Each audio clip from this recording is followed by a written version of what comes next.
పెద్దలకు నేను ప్రత్యేకంగా వందనాలు తెలియజేస్తున్నాను. పుణ్యకాలం ముందే అయిపోయింది మనకి. ఇప్పుడు 11 గంటలు టైం కనబడతా ఉంది. 11 కూడా దాటింది. చెప్పకపోయినా నేను అట్లే ముగించాలనుకున్నాను. అయినా సభాధ్యక్షులు చెప్పారు, సమయాన్ని నష్టపరచడం మంచిది కాదు. కొద్ది నిమిషాలు వాక్యాన్ని జ్ఞాపకం చేసుకున్నాం. ఇతర స్థలాల నుంచి ఇప్పుడిప్పుడే వస్తున్నవారు, టిఫిన్ చేస్తున్నవారు, ఇంకా సర్దుబాటు కావలసిన వారు ఉన్నారు. కూడికకు అంతరాయం కలగకుండా సహకరించాలని ప్రభువు నామమున మనవి చేస్తున్నాను. నెల్లూరు జిల్లా అంతటిలో దాదాపు 70 సంవత్సరాలుగా సంఘాలు ప్రారంభమై స్థాపించబడి స్థిరపరచబడి వృద్ధి చెందుతున్నందుకై, స్థలాలు లేని దినాల్లో సంఘాలు కట్టబడి ప్రభు స్థలాలు ఇచ్చి మందిరాలు ఇచ్చి సేవలు జరిగిస్తున్నందుకై సంతోషిస్తూ ప్రభుకు స్తోత్రములు చెల్లిస్తున్నాం. సహోదరి కూడా నాతో వస్తారని చెప్పాను. మేము కలిసి ఇంకొల్లు దగ్గర భీమవరంలో గత 2 దినాల సభల కొరకు వచ్చాం. కానీ హైదరాబాద్లో మరి భగన్-దాస్ గారి సతీమణి రూతక్క కొంత బలహీన స్థితిలో ఉండగా అత్యవసరంగా సహాయం చేయడానికి వెళ్ళారు. ఈ విషయంలో క్షమించాలని ప్రభు నామమున మనం చేస్తున్నాం. దేవుని వాక్యాన్ని మనం చదువుకున్నాం. ప్రకటనలు ఎక్కువ లేకుండా చూడండి. మీరు చెప్పినట్టే వాక్యానికి ఎక్కువ సమయాన్ని ఇవ్వండి. సామ్ 31 కీర్తన గ్రంథం 31వ కీర్తన మొదట 31, 21 చదువుకుందాం. నేనే చదువుతున్నాను. వాక్య పరిచర్యలో అవసరమైన వచనాలు సహోదరులు మనకు సహాయం చేస్తారు. కీర్తన 31, 21. ప్రాకారము గల పట్టణంలో యెహోవా తన కృపను ఆశ్చర్యకరముగా నాకు చూపి ఉన్నాడు. ఆయన స్తుతి నందును గాక. ఈ మాట మనము మన హృదయాల్లో స్తుతి ధ్వని ప్రభువుకు చెల్లిస్తూ ధ్యానం చేద్దాం. కీర్తన 31, 24 వచనాల్లో దివ్యమైన సత్యాలు ప్రభు మనకు రాయించారు.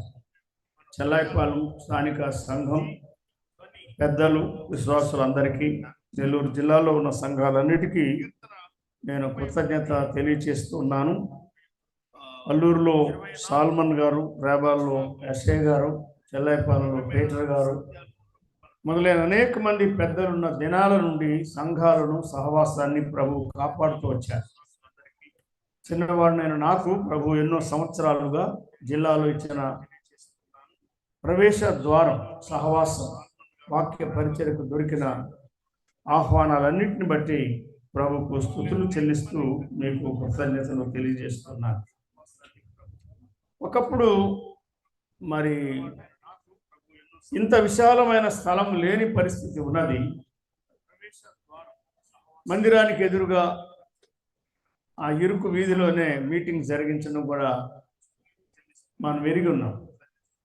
ప్రభు తగిన కాలంలో విశాలమైన స్థలాన్ని సంఘానికి ఇచ్చాడు. శ్రమతో కూడిన పని, ఖర్చుతో కూడిన పని వీళ్ళు జరిగించారు. ప్రార్థన ద్వారా, వారి ప్రేమపూర్వకమైన స్వేచ్ఛార్పణ ద్వారా ఇంత బలమైన ప్రాకారం కట్టడం సులువైన పని కాదు. ఈ విషయంలో సంఘ పెద్దలను, సంఘాన్ని మొట్టమొదటిగా నేను ప్రభు నామమున అభినందిస్తున్నాను. ప్రాకారము గల పట్టణంలో యెహోవా తన కృపను ఆశ్చర్యకరముగా నాకు చూపి ఉన్నాడు. ఆయనకే స్తుతి చెల్లాలి అని ఈ వచనాన్ని ఉదయకాలం మనం చదువుకున్నాం. ఎంత బలమైన పట్టణం ఉన్నా దాని చుట్టూ సరి అయిన ప్రాకారం లేకపోతే ఆ పట్టణానికి భద్రత ఉండదు కదా. కనుక మొదటి వచనాల్లో చెప్పాడు ఒక మాట. 2వ వచనం తర్వాత చూడండి, లేక 2లోనే 2, 3 వచనాలు చదువుదాం. ఇప్పుడు చదవండి 31వ కీర్తన 2, 3 వచనాలు. నన్ను త్వరగా విడిపించుము. నాకు ఆశ్రయ శైలముగా ప్రాకారము గల ఇల్లుగా ఉండుము అని ప్రభువును ఉద్దేశించి కీర్తనకారుడు మాట్లాడుతున్నాడు. యెహోవా, నీవే నాకు ప్రాకారము గల ఇల్లుగా ఉండుము అన్నాడు. ఈ శరణం ఒక పాటలో మనం పాడుకుంటున్నాం. ప్రభువే మన ప్రాకారము గల ఇల్లుగా ఆయన ఉన్నాడు, మనల్ని భద్రపరచేవాడు. పట్టణానికి ప్రాకారం, ఇంటికి ప్రాకారం, కోటకు ప్రాకారం. ఒక స్థలానికి సరిహద్దులు నియమించినప్పుడు దాని చుట్టూ భద్రత కొరకు ప్రాకారం అనేది చాలా ప్రాముఖ్యమైనది. సామెతల గ్రంథంలో 25వ అధ్యాయం చూడండి. The last words of chapter 25 of proverbs. సామెతల గ్రంథం 25వ అధ్యాయం 28. ప్రాకారం లేక పాడైన పురము ఎంతో, తన మనస్సును అణచు కొనలేని వాడును అంతే అన్నాడు. మనస్సుకు ప్రాకారం ఉండాలి, మనిషికి ప్రాకారం ఉండాలి, పట్టణానికి ప్రాకారం ఉండాలి. ప్రాకారం లేకపోతే ఏమవుతుందన్నాడు? పాడైపోతుంది అని చెప్పాడు. ప్రాకారం ఉంటే కాపాడబడుతుంది, ప్రాకారం ఉంటే క్షేమము, ప్రాకారం ఉంటే నెమ్మది, ప్రాకారం ఉంటే భద్రత. శత్రువులు వచ్చి దాడి చేయకుండా ఒక బలమైన ప్రాకారం పట్టణాలకు పూర్వకాలం ఉండేది. ఉదాహరణకు యెహోషువ గ్రంథం 6వ అధ్యాయం 1వ వచనం చూడండి. లేఖనాలు మనం చదువుకుందాం, జ్ఞాపకం చేసుకుందాం. మన సొంత మాటల కన్నా దేవుని వాక్యం, దైవావేశం వల్ల కలిగిన లేఖనాలు మనకు ప్రయోజనకరమైనవి. అవి నేరుగా మనతో మాట్లాడగలిగినవి. చదువయ్యా. ఇశ్రాయేలుల భయము చేత ఎవడును వెలుపలికి పోకుండా, లోపలి వాడు వెలుపలికి పోకుండా, బయటివాడు లోపలికి రాకుండా, యెరికో పట్టణ ద్వారం, ఆ బలమైన ద్వారం ఉన్నదే ప్రాకార ద్వారం, అది గట్టిగా వేయబడెను అని చెప్తున్నాడు. ప్రాకారం ఉన్నది, యెరికో పట్టణం ఉన్నది, ప్రాకారం ఉన్నది. యెరూషలేం పట్టణం ఉన్నది, ప్రాకారం ఉన్నది. అలాగనేక పట్టణాలు, రాజ్యాలు, వాటి సంస్థానాల చుట్టూ బలమైన కోట కట్టించేవారు. కీర్తన 31లో మనం చదువుకుంటే, నా కొండ నీవే, నా కోట నీవే అన్నాడు. 2వ వచనం తర్వాత 3వ వచనంలో ఆ మాట చెప్పాడు. The what my fortress, my refuge. నీవే నా ఆశ్రయ దుర్గం, నా శైలం, నా కోట, నన్ను కాపాడువాడవు నీవే. శత్రువుకు చిక్కకుండా నన్ను కాపాడువాడవు నీవే అని ఆయన చెప్తున్నారు. గనుక సంఘాన్ని ప్రభు బజారు పాలు చేయలేదు. దాని చుట్టూ బలమైన ప్రాకారం ప్రభు మనకి అనుగ్రహించారు.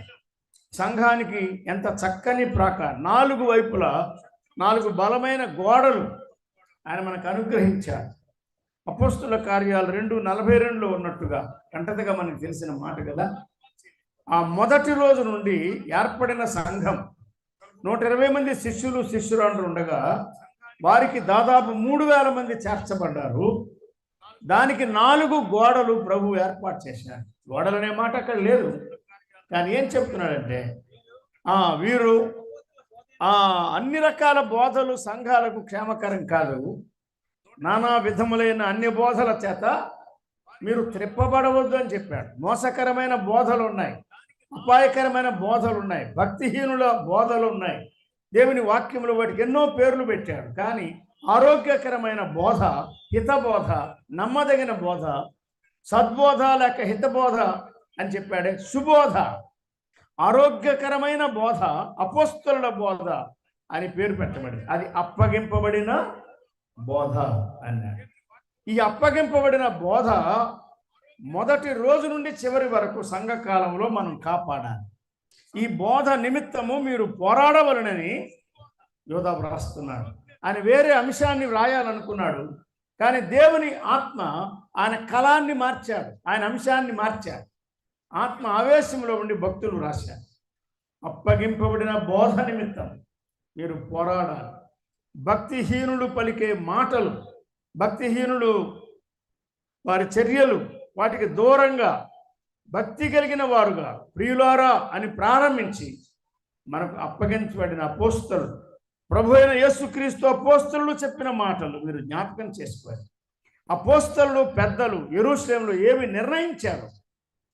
ఎక్కడికి వెళ్ళినా, సమరయలో సంఘాలు స్థాపించబడిన, యోదయలో సంఘాలు స్థాపించబడిన, ఐరోపాలో సంఘాలు స్థాపించబడిన, ఇథియోపియాలో సంఘాలు స్థాపించబడిన, భూదిగంతాల వరకు సువార్త వ్యాపించి సంఘాలు స్థాపించబడిన ఒకే pattern, just one pattern.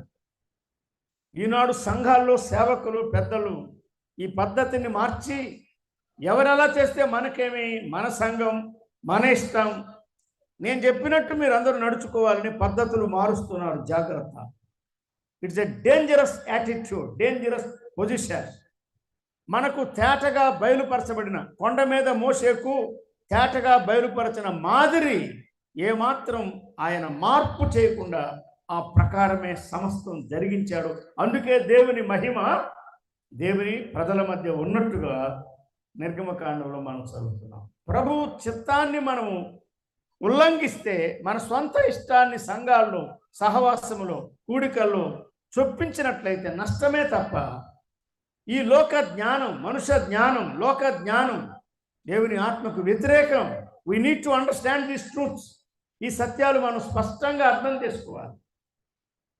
Clear pattern.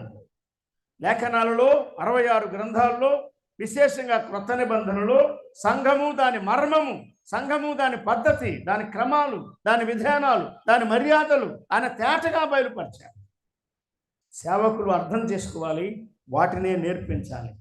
పెద్దలు అర్థం చేసుకోవాలి, వాటినే కాపాడాలి. తెలియని వారు తెలుసుకోవాలి, నేర్పించాలి. నేర్చుకొని సంఘాలకు నేర్పించాలి. ఆంధ్రప్రదేశ్లో ప్రభు తన మహాకృప చేత సరి అయిన వాక్య సత్యం ప్రభు మనకు అనుగ్రహించాడు. ఆ సహవాసములో ఆయన మనల్ని ఉంచాడు. అందుకే మనం ప్రభుకు స్తోత్రములు చెల్లించాలి. మొదటిది ఏం చెప్పాడు? అపోస్తలుల బోధ. రకరకాల మోసపరిచే బోధలు వస్తున్నాయి, కలిపి జరిపే బోధలు వస్తున్నాయి. మనుష్య జ్ఞానం, లోక జ్ఞానం, పుస్తకాల జ్ఞానం, ప్రపంచ జ్ఞానం, దేవుని ఆత్మకు అవకాశం లేదు, సంఘాలకు క్షేమము లేదు. గమనిస్తున్నారా? నేను విమర్శించాలని ఇక్కడ నిలబడలేదు, కానీ వేదనతో నేను మాట్లాడుతున్నాను, భారంతో నేను మాట్లాడుతున్నాను. సంఘాలలో వాక్య సత్యము, ఆత్మ ఆవేశంతో వ్రాయబడిన ప్రతి లేఖనం సంఘ విషయంలో మనం నెరవేర్చాలి. కడపలో అంతే, నెల్లూరులో అంతే, ఎక్కడైనా అంతే. అపోస్తలుల బోధ అన్నాడు. రెండవది ఏం చెప్పాడు? సహవాసం. సంఘానికి సహవాసం ముఖ్యం. అంతకుముందు తిట్టుబోతుల సహవాసం, త్రాగుబోతుల సహవాసం, అసూయపరుల సహవాసం, మూర్ఖుల సహవాసం కదా. కానీ సహవాసం, లోక సహవాసం, దుష్ట సాంగత్యం అందులో ఉండేవాడు. మన మార్గాలు చెరిపివేసుకున్నాం. ఇప్పుడైతే నీతివంతుల సహవాసం, పరిశుద్ధుల సహవాసం, భక్తి గలవారి సహవాసం, ప్రార్థనాపరుల సహవాసం, నిదానపరుల సహవాసం, ఆత్మ ఫలము ఫలించేవారి సహవాసంలో ప్రభు మనల్ని మార్చాడు. మొదటి కీర్తన మీకు కంటది కదా, చూసి చదవాలో చెప్తారా? ఏం చెప్పాడు చెప్పండి? దుష్టుల ఆలోచన చొప్పున నడవకూడదు, ఆ సహవాసానికి దూరంగా ఉండాలి. తర్వాత పాపుల మార్గమున నిలవకూడదని చెప్పారు. అపహాసకులు కూర్చుండు చోట కూర్చుండక. Separation, salvation, separation and sanctification, ఈ 3 సత్యాలు తప్పకుండా సంఘాల్లో మనం పాటించాలి. రక్షణ లేని వారితో కాదు మన సహవాసం, రక్షింపబడి ప్రత్యేకింపబడని వారితో కాదు, రక్షింపబడి ప్రత్యేకింపబడి పరిశుద్ధ జీవితాన్ని ప్రేమించి అనుసరించే వారితో మనం సహవాసం చేయాలి. సరి అయిన సహవాసం, వారంలో ఎన్నిసార్లైనా అనుకూలతను బట్టి సరి అయిన బోధ, బైబిల్ స్టడీ, ఆరోగ్యకరమైన బోధ సంఘానికి అవసరం. దానితోనే సంఘాన్ని మనం కాపాడాలి, పెంచాలి. రెండవది సంఘ సహవాసం చెప్పాడు. సహవాసం ప్రభు మనకిచ్చాడు. మూడవది రొట్టె విరుచుట ఇచ్చాడు. ప్రారంభంలో రోజు విరిచేవారు, ఇంటింటా విరిచేవారు, దేవాలయంలో విరిచేవారు. కానీ ఆది శతాబ్దంలోనే అది ఆదివారం, రొట్టె విరుచుటకు ఆదివారం ప్రభు కాయపరచ అనుగ్రహించాడు. ఆదివారం కూడి వచ్చేది ఎందుకంటే ప్రకటనలు చేయడానికి కాదు, పాటలు పాడడానికి కాదు, గొప్పతనం చూపించుకోవడానికి కాదు, ప్రసంగం చేయడానికి కూడా కాదు. It is remembrance meeting. సంఘాల్లో అనేక సార్లు మనం మర్చిపోతున్నాం. ఎక్కువ సమయం మనం ఆక్రమించుకొని ఆరాధనకు తక్కువ సమయం ఇస్తున్నాము. కొన్ని స్థలాల్లో ఇప్పటికీ విచారం ఏమంటే ప్రసంగ కూడిక జరిగించి ఆ తర్వాత ఆరాధన కూడిక జరిగిస్తున్నారు. ఇప్పటికీ మార్పు లేదు. తెలియక కాదు, తెలిసి సంగతులు చక్క చేయవలసిన స్థలాల్లో మనం చక్క చేయాలి. మనుష్య జ్ఞానం కాదు ముఖ్యం. ప్రారంభంలో ఏవో పరిస్థితుల్లో ఏవో చేశారు. గోదావరి ప్రాంతాల్లో కూడా అలాగే జరిగింది. సంఘాలు ఏర్పడక ముందు విశ్వాసుల సంఖ్య తక్కువగా ఉన్నప్పుడు ఉదయకాలం వాక్య కూడుకొని సాయంకాలం రొట్టె విరిచే కూడిక జరిగించేవారు. కానీ అక్కడ మార్పు జరిగింది. ప్రభు సంఘాలను కోరుకున్నాడు, విశ్వాసులను వృద్ధి చేశాడు. మొదట ప్రభువును ప్రేమించేవారు. ఆదివారం ఎందుకంటే ప్రభువును ప్రేమించడానికి, పూజించడానికి, కీర్తించడానికి, ఆయనతో నింపబడ్డానికి, ఆయనకు చెల్లవలసిన మహిమను, ఆయనకు తగిన మహిమను ఆయనకు ఆరోపించడానికి వస్తున్నారు. ప్రసంగానికి టైం ఉండదని ఆరాధన సమయాన్ని కత్తిరించడం సరికాదు. పాటలకు టైం ఉండదని, మరిదేనికో టైం ఉండదని కాదు. Sunday morning meeting is not to entertain people. కాలక్షేపం కొరకు కాదు ఆ కూడిక. సీరియస్ మైండెడ్ బిలీవర్స్ సిన్సియర్గా, నమ్మకంగా, నిజాయితీగా, భక్తితో ప్రభువును జ్ఞాపకం చేసుకోవడానికి రావాలి. పండుగ దినం, ఉత్సవ దినం, ఉత్సవకాలం అంటే అదే. ప్రభు మనకిచ్చిన ఒకే ఒక పండుగ ఆదివారం ఉదయం ప్రభు మనకు అనుగ్రహించాడు. నమ్మకంగా రొట్టె విరిచే కూడిక ప్రభువుకు మహిమకరంగా, ఆయనకు తృప్తికరంగా జరిగించడానికి మనం శ్రద్ధ వహించాలి.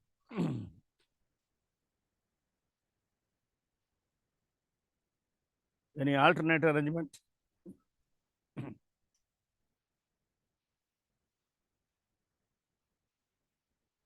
హ్యాండ్ మైక్ ఉన్నా పర్వాలేదు.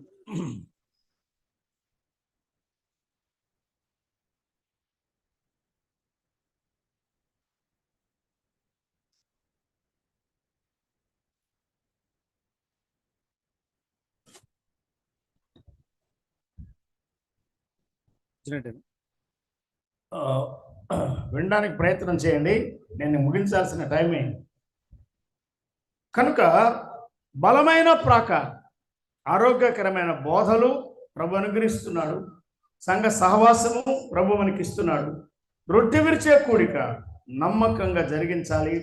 ఆత్మ సంబంధమైన బలులు, ఆయనకు అనుకూలమైన వాటిని, మనకు అలవాటైన వాటిని కాదు, ఆయనకు అనుకూలమైన వాటిని మనం అర్పించడానికి పూనుకోవాలి. నాలుగవది ముఖ్యమైనది చెప్పారు, ప్రార్థన యందు అని. సంఘానికి బలమైనది ప్రార్థన. ప్రార్థనలోనే సంఘం జన్మించింది, ప్రార్థనలో సంఘం అభివృద్ధి చెందింది, ప్రార్థనలోనే సంఘము విస్తరించినట్టుగా శ్రమల గుండా ఆటంకపరచబడకుండా, అధైర్యపడకుండా ప్రభువు కొరకు సాగిపోయినట్టు, విజయాలు సాధించినట్టు అపోస్తుల కార్యాల్లో మనం చూస్తున్నాం. కనుక ఈ 4 అనుభవాలు, ప్రార్థన కూడిక ఉండాలి, ఆరాధన కూడిక ఉండాలి, సంఘ సహవాస కూడికలు ఉండాలి, వాక్య కూడిక తప్పకుండా ఉండాలి. బైబిల్ అంతా, దేవుని సంకల్పం అంతా సంఘానికి మనం బోధించాలి, సంఘానికి మనం నేర్పించాలి. ఇటువంటి ప్రాకారాన్ని ప్రభు మనకు అనుగ్రహిస్తున్నాడు. ఒక్కసారి కీర్తన 31కి రండి. మరలా మనం ఇక్కడికి రాకపోవచ్చు. ప్రార్థనతో కూడిన కీర్తన మొదటి నుండి చివరి వరకు మీరు చదివి చూస్తే ప్రార్థన ప్రార్థన ప్రార్థన ప్రార్థన, మొర్రపెట్టి ప్రభు మీద ఆధారపడి ప్రభు చాటున దాగి ఉండి భక్తుడు మాట్లాడుతున్నాడు. ఆయన ఏమంటాడో చూడండి. ఒకప్పుడు ఇరుకున పడి ఉన్నాను అన్నాడు, 9వ వచనం కదా. యెహోవా నేను ఇరుకున పడి ఉన్నాను అన్నాడు. మరి ఇప్పుడు ఏం జరిగింది?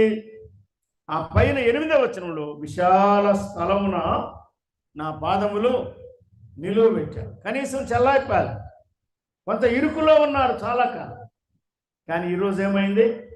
విశాల స్థలానికి ప్రభు మనం నడిపించాడు. ఇది ఆయన కృప అంతే. 21వ వచనంలో చెప్పాడు, the lord has shown us his grace in this walled city. ఈ గోడలు ఉన్నటువంటి పట్టణం లోపల ప్రభువు తన కృపను ఆశ్చర్యకరంగా నాకు చూపించాడు. ప్రభువు స్తుతి నుందును గాక అని చెప్తున్నాడు.